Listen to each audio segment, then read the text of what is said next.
Yo. It's your boy, the Ultimate Rage, coming again, once again, to hit you with another video. Hit that like, hit that subscribe button, hit that notification bell. Make sure you go to www.theultimaterage.com. Yeah, hit the website, hit that, all the social media platforms at The Ultimate Rage. Check out Joey P. Star EP on all streaming platforms. Check out that Outrageous EP on all streaming platforms. Also, check out that Jexhurun Infinite EP on all streaming platforms. Anyway, got that out the way. So previously I was talking about how we need to establish a baseline for reality, because in order for us to actually make the changes we need to make, we have to all be on the same page. We have to actually understand the nature of the reality we exist in, so that then we could go about inventing things, discovering things, creating things, making things from things, and taking those things to make more things. You can't do that with hope and prayer. It doesn't work. It takes actual difficult math, experimentation, lab work, actually going to school, getting an education, learning stuff. I know, it's a crazy concept. It's, mind-boggling that you could actually learn stuff and understand more, and use that understanding to further even more understanding. But I guess, just too difficult for people to understand. So, it's ridiculous that I'm sitting here having conversations with people, and they're trying to tell me things like, oh, well, look at air. I'm sorry. It's so sad. It's so sad, yo. Look at air. You can't see air. You can't see air. So the same way you can't see God. Jesus. And it's sad because these are my fellow brothers and sisters that say this stuff with a straight face. Like, seriously. And I'm like, there are actual tools that we use to detect air, right? I mean, like, we have actual scientists who have figured this stuff out. That's why we have, weathermen who can tell you what the weather's going to be like. It's going to be possibilities of rain and wind and all that type of stuff. Because there are actual people who have done the work to figure this stuff out. There's whole fields of study, things like chaos theory. Ever heard of that? Probably not, because you're probably woefully uneducated, and this is why we got to get the word out there. People have to stop walking around ignorant and pretending that their ignorance is bliss, because clearly we're not in bliss. If you want to call hurricanes and, droughts and, tsunamis, pick your poison, earthquakes, you want to say that all of this stuff is bliss? You're sadly mistaken. There's people losing their lives, their homes, their way of life, because too many people are burying their heads in the sand saying, la la la, Jesus gonna save us. Newsflash, ain't gonna happen. We have to save ourselves. We have to save ourselves. We only have ourselves. That means that you right here, you gotta be a part of it. You can't just sit back and say, it ain't never gonna happen. It ain't never gonna happen. Because then you're guaranteeing it's not gonna happen. So I guess you're saying you don't want it to happen, because you're not gonna try to do anything to help make it happen. Which means that you're actually hurting our cause, because you're sitting there saying that you ain't gotta do nothing. You're hoping somebody else does something. You want to come and tell me, hey, you can't do that. You shouldn't say that. You shouldn't do that. But then when I come to you and say, okay, then what's the plan? What's your plan? How do we stop all of this? And if you want to say, I don't know, well then, come on, yo. We got to stop falling for the okie doke. We got to break the cycle. We're not going to do it by constantly burying our heads in the religious sand. We have to actually go to school, learn STEM fields, science, technology, engineering, mathematics, and medicine. That is what is going to allow us to create a better future for ourselves. It's not going to happen with prayer. All you're doing with prayer is wasting time. That's it. I mean, look, meditation is definitely useful, and I definitely recommend that people engage in meditation. So, if you want to meditate, you want to take time out of your day to meditate, get your mind right, okay, cool. I'm down with that. But if you think that meditation is going to solve climate change, I got news for you, it's not. It can be a helpful way of getting people in the right mindset of doing the work. It can be useful in that way, but it's not going to be the solution. If every single person meditated at the same time, climate change is not just going to all of a sudden magically disappear. There have to be actual things that need to be done. That means that people need to go into the STEM fields so that they can help put their heads together so we can figure all this stuff out.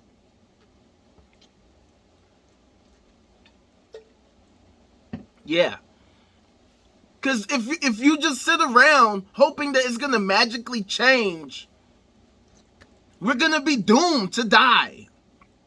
And so I wanted to transition from that last video into this video.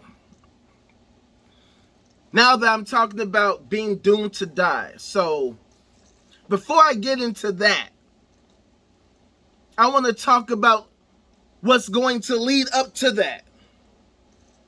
So, we're going to talk about what's called the Fermi Paradox.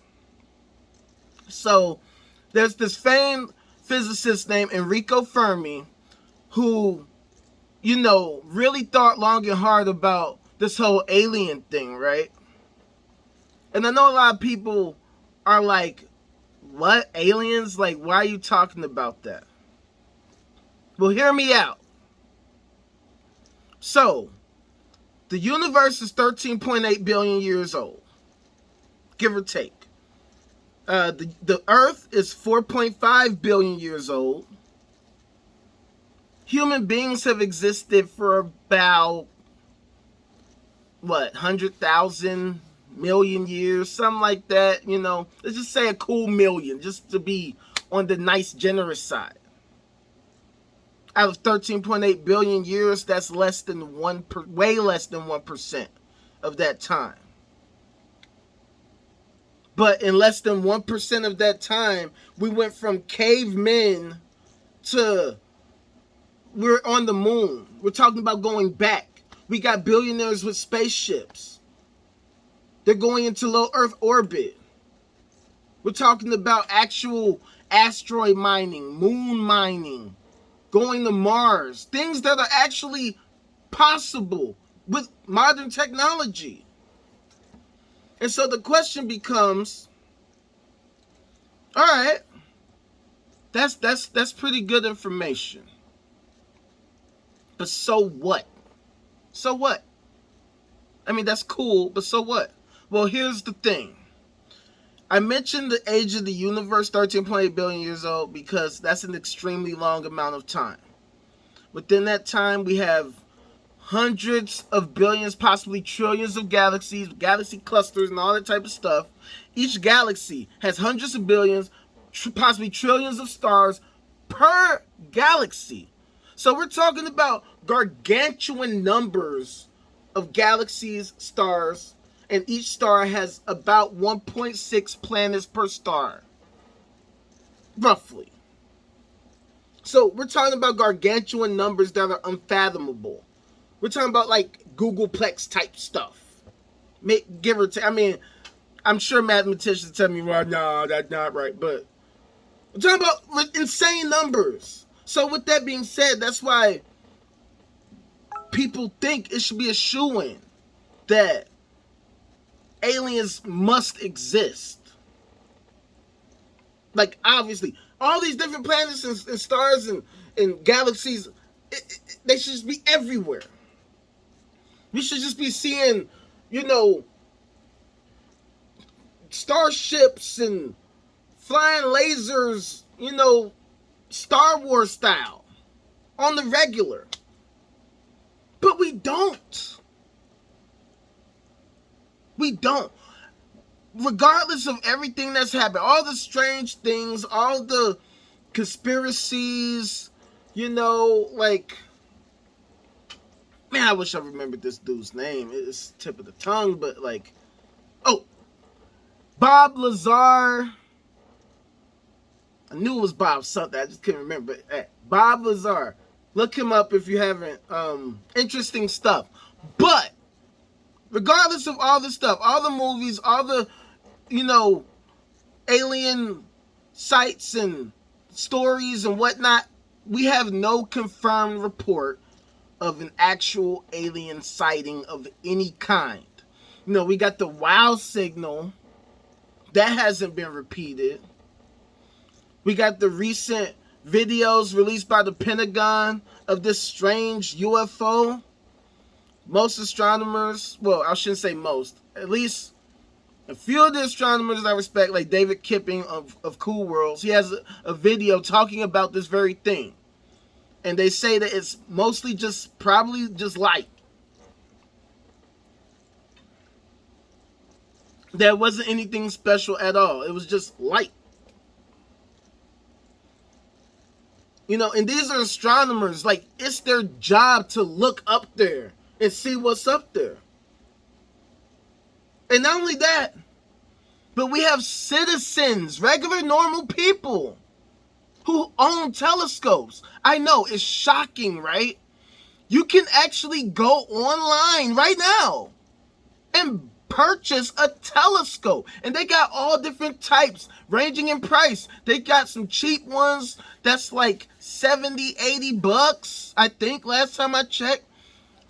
To up to real nice was hundreds or even thousands of dollars. And then you can go to observatories all around the world. Different universities, different, just regular observatory, planet, museums and whatnot. And you can actually look at this stuff with your eyes. But see, in my community, we don't teach this type of stuff. We don't talk about this type of stuff. Most people don't know anything about this stuff at all. So it's easy for them to talk about where there's a God somewhere out there that exists outside of space and time. And they don't realize that, like, literally nothing exists outside of space and time. It can't exist if it's not within space and time. If it's not bound by the constraints of space and time, it might as well not exist. At least not in any tangible form that you assert is real. That actually interacts with the world, because you can't be outside of space and time, yet also interact with space and time. And if so, you got to demonstrate that. You got to demonstrate what's your methodology. You can't just say, I believe it, so that's what it is. Nah, we can't work like that. It's 2021. That's not going to cut it no more. I'm sorry, but you look foolish out here thinking that that's the way it works, because it don't. Don't you see the world is on fire? Clearly the Jesus thing ain't working. Your prayer ain't working. It's not doing nothing. Sorry. So, the Fermi Paradox. The whole thing about the Fermi Paradox boils down to basically, with all these numbers, all these planets, all these galaxies, all these stars, why don't we see any confirmed alien life? So, there's all types of potential answers, none of which are truly satisfactory for any number of reasons. You can go to Isaac Arthur because he got multiple videos about it, and probably even more he's gonna make, because there's so many different options. Like, aliens could be in hiding. They could be trying to hide their, technological advancement from the outside world because it could lead to war, maybe. But see, there's problems with stuff like that, because if you're an advanced society, you don't need to go to war, because the resources in the universe are so obnoxiously, absurdly endless. You wouldn't need at all to go to another planet to take it over for its resources. When you could get a comet and you got a lifetime worth of resources right there. In fact, there's so many resources in a comet or an asteroid, they can't just extract all of it. Like, say if you have an asteroid that has diamonds in it, you couldn't just take all the diamonds and bring it back to Earth, because you would disrupt the entire diamond industry, pretty much ruining the value of diamonds. So there's politics that go into that type of stuff too, but that's internally. You wouldn't need to go fight another space colony or something like that, because there's way too much room for us to eat. And then also, now this is the idea that I subscribe to. It's kind of a tough pill to swallow, but it might just be true. It's called the rare earth hypothesis. So the idea is that it could possibly be that even with all of these numbers, all these planets, stars, galaxies, and maybe even universes too, who knows? Like, it could be, who knows what all of this is. But that even with all of these numbers, that there could be so many different factors that need to be in place in order for life to exist, that maybe that's why intelligent life, at least, is rare. That maybe there are plenty of planets that have some kind of microbial life, or, equivalent, some other sub-life kind of form, viruses or whatnot. By the way, it's posited that viruses might be from outer space, yo.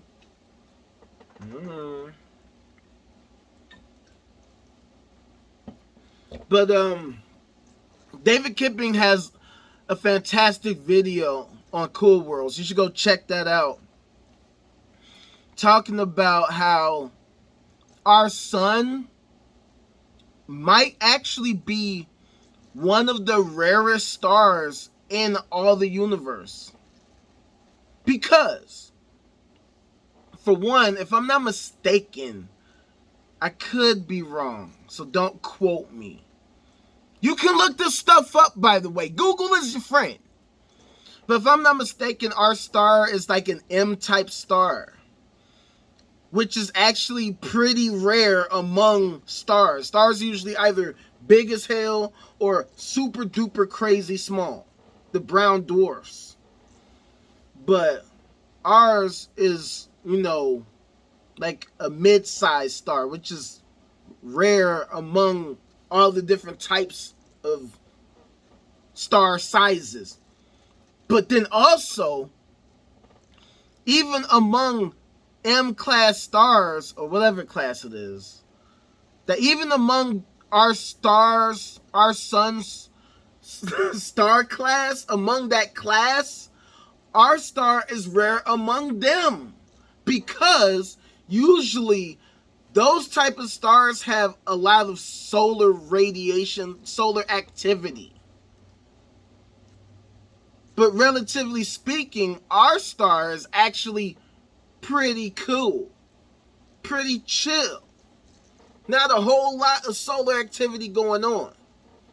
And because of that, that allows for life to exist. Because the solar activity would just be too much for the atmosphere to handle. It would be too much heat, radiation, and all that type of stuff. So it's possible that we are actually in a super duper unique situation. So it's actually possible that the universe could be ours for the taking. Yep. You ever heard this concept where people say, we're the aliens? We could actually be the aliens. Us. We could be the aliens. By going out spreading to all these other planets and stars and, inhabiting the universe, we can start to diverge as species on all these different habitats and landscapes. And now we have all these just different species that exist in the universe. Here's another concept, right? Kind of along the same lines. That we could actually be alone in the dark. That we could actually be the only life in the whole universe. Along the same veins, we could be the first form of life to exist in the universe.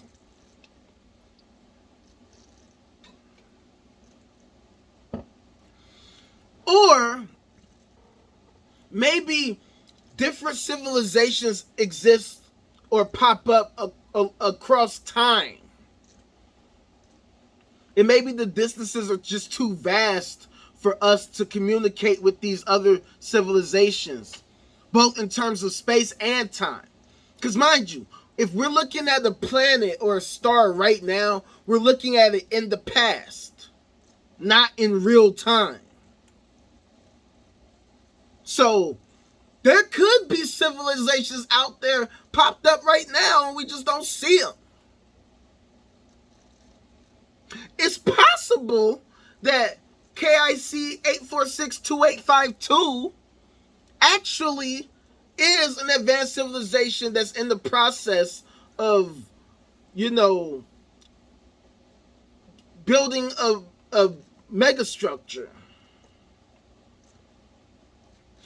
Or, now here's where we get to the main crux of the argument that I want to make today.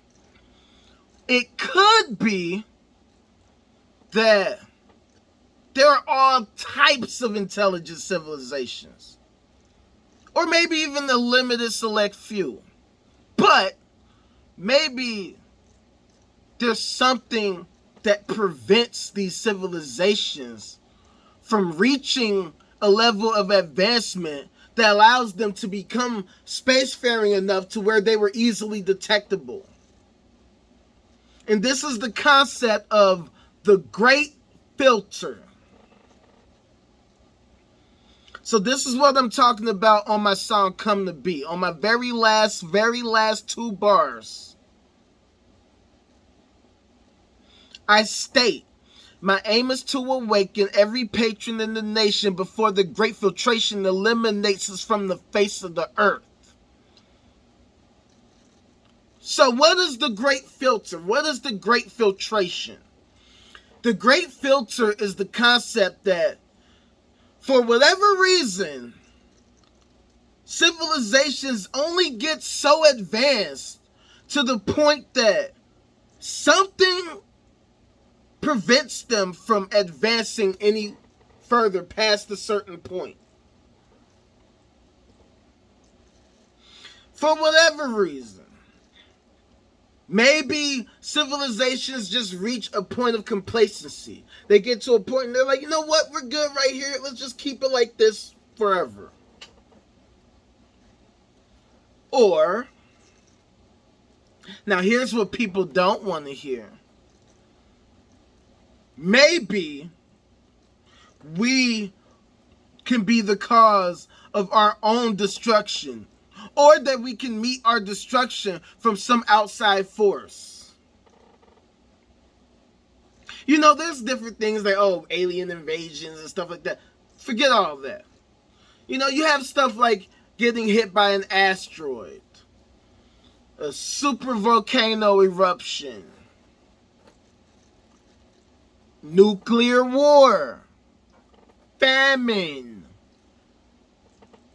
climate change, stuff like that. You know what I'm saying? Things that could cause like such damage to the world that it hinders our ability to survive. And it's possible that all these different civilizations around the universe actually exist, but for whatever reason, they also go through the same things we're going through right now.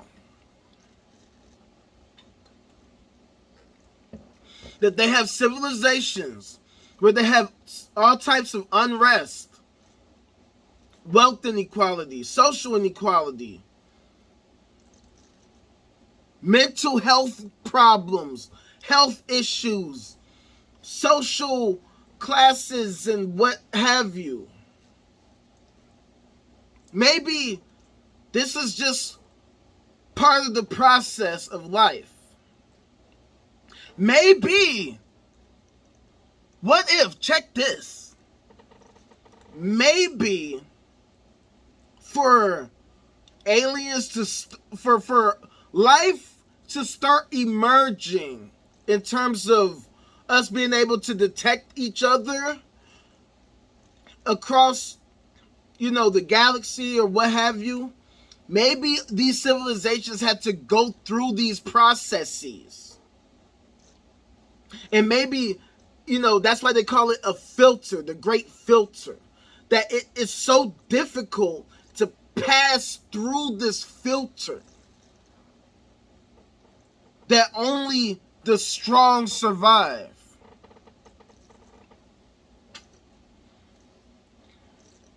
And that's why we have the paradox. Because you would think, when you look at life from the quantum level up to intergalactic, the numbers are always ridiculous. From the number of neurons in your brain, to the number of cells in your body, to the number of people on the earth, to the number of planets and stars and galaxies. It's always these ridiculous numbers. But yet, we have not found a single confirmed sighting of alien civilization that's like clear, unambiguous, direct, that we all can agree to.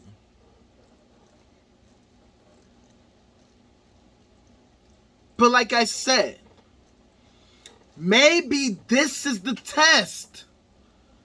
This right here is the test. This is the reason why we don't see alien life. It may not be that they don't exist, but we gotta fight. We gotta fight so fucking hard to actually discover some shit and to reach whole new levels. And that's why we gotta drag society kicking and screaming into the future. Because our very lives are at stake. I mean, it's literally all or nothing. We have all the greatest splendors that we can enjoy, a future beyond our wildest, greatest imaginations. A real utopia. We can actually create utopia. Or we can live in a true dystopia. A real dystopian world. Mad Max Fury Road type stuff. Book of Eli and all that. I'm not trying to experience none of that. I'm not trying to experience Fallout or any of that type of stuff. You know the game Fallout? Yeah, I'm not trying to go to New Vegas. I'm trying to go to Las Vegas. You feel me? So how do we prevent ourselves from being filtered? How do we make it past the great filter and onto greener pastures yet ahead? Well, it starts when you hit that like and subscribe button, hit that notification bell, hit that www.theultimaterage.com, theultimaterage.com, the ultimate website of all websites. Check me out. Hit that follow on all social media platforms.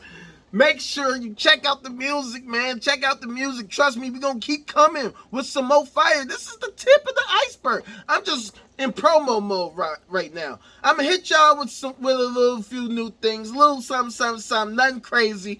You know, some mixtape type stuff. But just, I'm finna hit y'all with some bars. Let y'all know I do this thing. I'm the nicest. I'm the GOAT. And I'm claiming that. I'm better than all of these niggas out here. And I dare any one of you to try me. Because you will die.